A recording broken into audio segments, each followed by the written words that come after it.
कर लो ना। करते ही लिसनिंग खुल जाएगी। जो ही लिसनिंग खुलेगी ना, उसको समझ आना शुरू हो जाएगा। पर क्या हमने ठेका उठाया हुआ कि सबको सब कुछ पढ़ाना है? सब कुछ पढ़ाना है। जो मैथमेटिक्स से लेके दुनिया भर के सारे सब्जेक्ट्स, इसमें से 90% बाद में काम नहीं आते हैं। जितने मिनिस्टर्स हैं सारे सब कुछ पढ़े हुए हैं, लेकिन पार्लियामेंट में अपोजिशन पार्टी भी ये बात कर रही है कि prime minister Manmohan Singh is honest. क्या काम आया? 14 PhD या ऑनेस्टी? अगर ऑनेस्टी ना हो तो पूरे देश को बेच देगा, तो हम सारे बिक जाएंगे। और हम सारे ये सोच ही नहीं रहे कि हम पेड़ का कोई भी पार्ट है, लेकिन हम तो सोच रहे हैं नहीं हम तो टहनियां हैं, नहीं तो हम तो फ्रूट हैं, नहीं हम तो फ्लावर हैं, हम तो तना है, हमारे बिना नहीं हो सकता, नहीं हम तो जड़ें, हमारे बिना नहीं हो सकता। ये सोच रहे हैं, ये नहीं पता पूरा पेड़ अफेक्ट होगा। तो हम भी इसके विक्टिम हैं। अगर हम बच्चों के साथ प्यार से हैंडल नहीं कर रहे, मालूम नहीं कि किस बच्चे को हमने ठिठ किया, इंसर्ट किया, इंफीरियर फील कराया, उसका पढ़ाई से मन उठ गया और वो स्कूल जाना नहीं चाहता, और घर में बोल रहा है कि मम्मी टीचर बहुत गुस्सा करती है, मैं नहीं जाना चाहता। साइकिक प्रॉब्लम उसको हो गई है, और उसके बाद उसके पास एक ही चांस बना है कि अत्तवादी बनो। अब आप सब बिक गए, क्योंकि जितनी कमाई की है वो आपकी अत्तवादी से बचने के लिए। सिक्योरिटी में टाइम लगेगा, पैसा लगेगा, और जहाँ जहाँ जाओगे जान खतरे में है। मालूम नहीं ये अत्तवादी क्रिएट कब हुआ, किस दिन? जिस दिन आपने उसकी उंगली छोड़ी। M I right? तो प्यार कर लो ना, किया जा सकता है। कोई जरूरी नहीं है आप सिलेबस खत्म करें। सिलेबस खत्म हुआ कि नहीं हुआ, अगर इसके ऊपर फोकस करने की बजाय प्यार करना शुरू कर दे, सिलेबस खत्म हो ही जाएगा।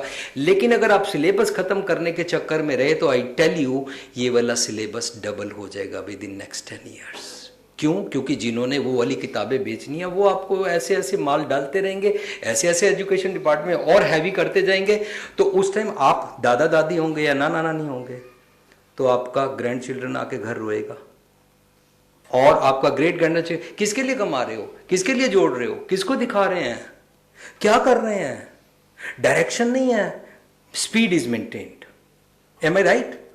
तो अब स्पीड को ना रोकना पड़ेगा, कम करना पड़ेगा, कोई तरीका अपनाना पड़ेगा कि डायरेक्शन मिले। डायरेक्शन एक ही है, which is not being used.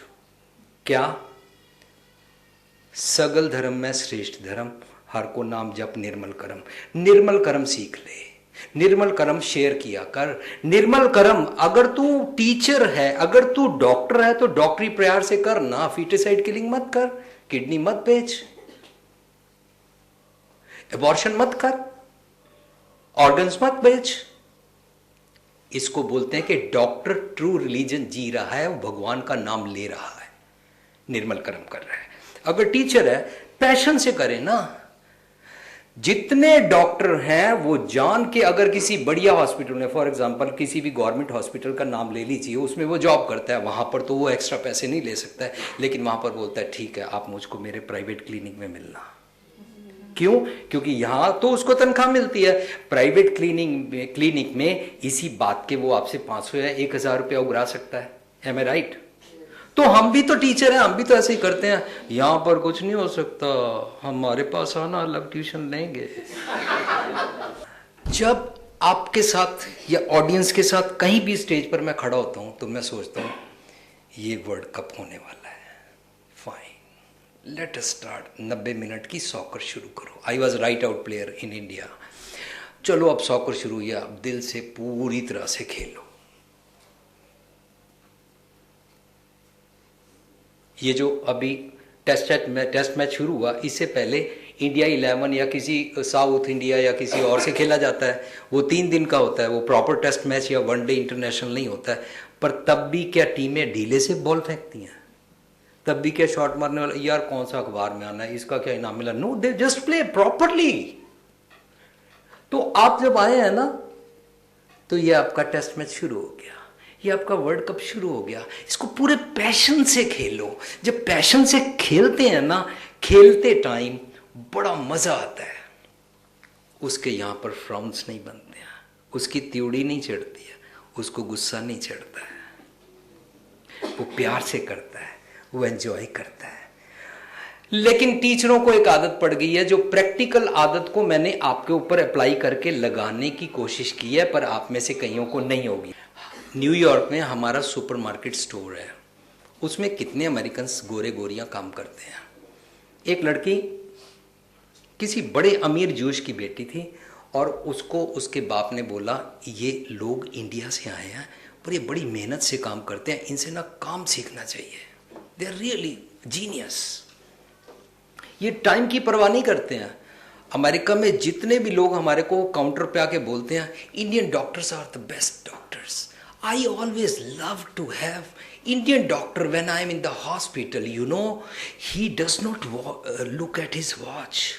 अगर 8 बजे उसकी ड्यूटी खत्म होगी और उसको कोई बोले ही कि ये बीमार है, तो वो बड़े पैशन से देखने लगता है। क्यों? ये उसके ब्लड में है। वहाँ पर हमारा नोज अप हो जाता है, हमारी छाती चौड़ी हो जाती है कि कैसे इंडियन डॉक्टर को ऐसे अप्रिशिएट करते हैं। तो जब हम स्कूलों में बच्चों को पढ़ाते हैं, अगर किसी बच्चे का दिल हम जीत लेते हैं, I was talking about winning losing, right, दिल विनिंग के टाइम पर अगर हम जीत लेते हैं, वो बच्चा सारी उम्र के लिए हमें याद रखता है। उसके पेरेंट्स भी याद रखते हैं, कौन से स्कूल में पढ़ा था, एक बार ना ये तो बीमार भी हो गया था, एग्जाम भी नहीं दे सकता था, पर इसकी टीचर ग्रेट था जिसने इसको प्यार किया, उस टाइम उसने इसको खड़ा कर लिया, और फिर ये तब से ना पीछे मुड़कर नहीं देखा। हमारे बच्चे, उस टीचर का बहुत इसमें योगदान है, वो सारी उम्र याद रखते हैं। लेकिन आजकल टीचर की तो कोई रिस्पेक्ट नहीं है। क्यों? टीचर सोचे ना, अगर राजनीतिक लोगों को हम पॉइंट आउट करते रहे कुछ फायदा नहीं होगा, लेकिन राजनीतिकों में सबका ही नाम बर्बाद हुआ है, सारे ही ऐसे हैं। तो जो अपने आप को राजनीतिकों का जो छवि बन गई है उसको ठीक करना चाहता है, तो वो अपने आप को ठीक करेगा। अगर टीचर लोगों की छवि गलत बन गई है तो आप लोग ठीक करेंगे ना, तो कहीं तो शुरू होगा ना, कहीं तो शुरू करेंगे। तो मैं अपने मदर से सुबह बात कर रहा था, तो उन्होंने एक शेर मेरे को समझाया कि you can share with them. न जाने क्या कहा जाती हुई लहरों को साहिल ने, न जाने क्या कहा जाती हुई लहरों को साहिल ने, साहिल किनारा, किनारे ने। लहरें आज तक साहिल पे अपना सर पटकती हैं, बार बार आती है ना, इजंट इट? लहर बार बार आती है। आपके 12th ग्रेड का स्टूडेंट बार बार नहीं आएगा, पहली से लेके 12th तक, पर उस लहरों की तरह बार बार उसका और उसके पेरेंट्स का सर आपसे टकराता ही रहेगा, इन पॉजिटिव सेंस। आप ऐसे हार्ट को winning, losing and then sharing. Sharing में मुझे एक बात याद आती है सोक्रेटिस की। सोक्रेटिस जब बचपन में था ओवर कॉन्फिडेंट था, राइट? बच्चे भी अपने आप को ओवर कॉन्फिडेंट समझते हैं, अभी कुछ भी नहीं जानते हैं और ओवर कॉन्फिडेंट समझते हैं।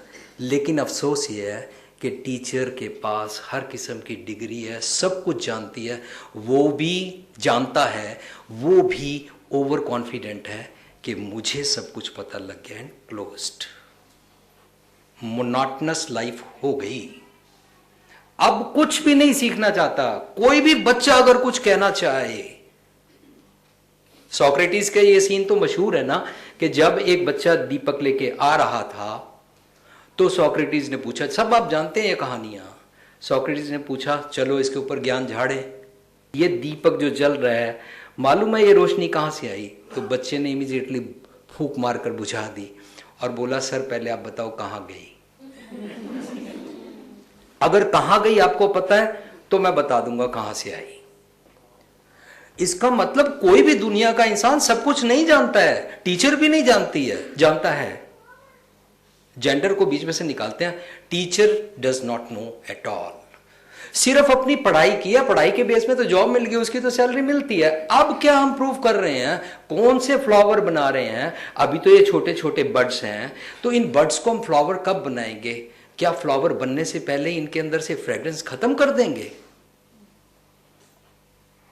बहुत ज्यादा ब्लेम आ रहा है कि इंडियन टीचर बच्चों को गुस्सा करते हैं, पनिश करते हैं। मीडिया में आ रहा है ना बहुत कुछ, उसको देखने के बाद पता है क्या टीचरों ने क्या किया? मोस्ट ऑफ द जितने वर्ल्ड वाइड में जाता हूं उसमें से इंडिया के स्कूलों में टीचरों को देखता हूं तो टीचर बोलते हैं अजी यहां पर बच्चे को कुछ भी करने के लिए पहले तो उसके मम्मी पापा हमारी जान खा जाते हैं, फिर मीडिया वाले हमारे को उछाल देते हैं। हमने तो अपना सोचा चुपचाप, चाहे कोई इंटेलिजेंट है या नहीं, अपना सिलेबस खत्म करो और बस खत्म। ये हमने कौन सी आदत पकड़ ली? विद्या विचारी। तब परोपकारी नहीं हुए, हम परोपकारी नहीं है। अब तो सिर्फ हमारी तनख्वाह की जरूरत रह गई है। We are only concerned about our career, तनख्वाह। कैसा हो गया ये सब कुछ? क्यों बिगड़ गया ये सब कुछ? अब तो जरूर इसके बारे में आप लोग बहुत बड़ा काम कर सकते हैं, क्योंकि जितने भी भारत की आने वाली जनरेशन है, या पिछली का तो कुछ नहीं कर सकते, आने वाली जो जनरेशन है उनकी ग्रूमिंग आपके हाथ में है। मैं बहुत अच्छी तरह से जानता हूं, जो पहले शेयर कर चुका हूं, पेरेंट्स ने आपके ऊपर थ्रो कर दिया, फेंक दिया। जो आपके स्टाफ के हेड हैं उनकी लिमिटेशंस हैं, उनको ऊपर एजुकेशन डिपार्टमेंट से काफ़ी सख्ती है, वो अपनी सख्ती करते हैं। लेकिन उनके ऊपर एजुकेशन डिपार्टमेंट के जो प्रेशर्स हैं वो उस प्रेशर को आपके ऊपर निकालते हैं। आपका प्रेशर कहाँ जाए? घर में सास है वहाँ निकलता नहीं, पति है वहाँ पर निकलता नहीं, पत्नी है वहाँ पर नहीं निकलता, तो आपका सारा प्रेशर भी बच्चों के ऊपर निकलता है। लेकिन बच्चे इसके विक्टिम क्यों हैं? क्योंकि वो बच्चे हैं, क्योंकि उनके पास बीएड और एमएड की डिग्रियां नहीं है, क्योंकि वो पढ़े लिखे नहीं है, क्योंकि उनको नाक पहुंचना नहीं आता, क्योंकि उनको मैनर्स नहीं है, क्योंकि उन्होंने आपके वाले सब्जेक्ट को पढ़ा नहीं। उनको पता नहीं था कि अमेरिका या लंदन से किसी ने कोई एक सब्जेक्ट सुपने में आया था, लिख दिया और मुझे जरूर आना चाहिए। वाई इतना डंडा लेके मेरे पीछे क्यों पड़ गए हो? अभी न्यूयॉर्क में एक मिस्टर सिंह डॉक्टर हैं और मेरे को बोले हमारा बेटा 10th में है और हमसे रूठ गया, घर से जाना चाहता है, क्या करें? हॉस्टल में रहना चाहता है। अरे स्कूलिंग के टाइम हॉस्टल में क्यों रहना चाहता है? बोला मेरी वाइफ से बात कर लो। Wife gynaecologist. मैंने उसको पूछा बच्चे को पेट में कितने दिन रखते हैं? 9 महीने। मैंने कहा 9 महीने आपने रखा और आपका हस्बैंड बता रहा है कि आप अपने बच्चे को मारते हैं, क्यों? पढ़ता नहीं है। वीर जी देखो अमेरिका में आके यहाँ पर हायर एजुकेशन लेगा तो कब करेगा? पढ़ता नहीं है। अमेरिका इज नोन, दुनिया इतनी दूर दूर से बर्तन बेच के, जमीनें बेच के पढ़ने आती है, पढ़ता नहीं है। तो मैंने उसको रिक्वेस्ट की, एक बंदे को सपना आया कि 2 से 13 को मल्टीप्लाई करो तो क्या बनता है, पर उसको कैसे लिखना चाहिए, कैसी पिक्चर बनानी चाहिए, उसने एक किताब बनाई, किसी से मिलकर किताब लगवा दी। अब उस बंदे का सपना आप पूरा कर रहे हो अपने बच्चे को मार के। मुझे हैरानगी हो रही है कि बायोलॉजिकल मदर होने के बावजूद आपने अपने बच्चे को मारा। क्यों मारा? पास कराना चाहते हो, सिर्फ यही सिखाना चाहते हो, जो किताब उसको लगा दी है बस। पर ये पढ़ जाएगा, पर आपसे पढ़ने के बाद आपसे जो दूरी पड़ जाएगी उसका क्या करोगे? तो ये प्यार कब सीखेंगे हम? देखो मेरा एक बार ये लेक्चर आपसे शेयरिंग में ना आपको बहुत सारे मेरे नेगेटिव्स भी मिल जाएंगे, जो आप बाद में स्टाफ में बैठ के बात करेंगे। बड़ा आया था लेक्चर देने, एक बार आकर बच्चों को आके देखे ना, बच्चे इतना शोर मचाते हैं, सिलेबस पूरा नहीं होता है, जॉब चली जाती है। ये तो आप कर लेंगे बाद में, पर मेरी इंटेंशंस को प्लीज समझने की कोशिश करो। मैं अपनी इंटेंशंस जो आपसे डिस्कस कर रहा हूं उसका एक ही गोल है। वो गोल है कि हम ओवर कॉन्फिडेंट ना हो। जैसे सोक्रेटिस बोलता था बचपन में, मुझे सब कुछ मालूम है, ओवर कॉन्फिडेंट है। और जब थोड़ा बड़ा हुआ आफ्टर 20s और 25 और 30s तो जाके बोलता है I need to know more. लेकिन जब और बड़ा हुआ तो कहता oh my god there is lot more to understand. Infinite समान है समझने के लिए और नॉलेज लेने के लिए।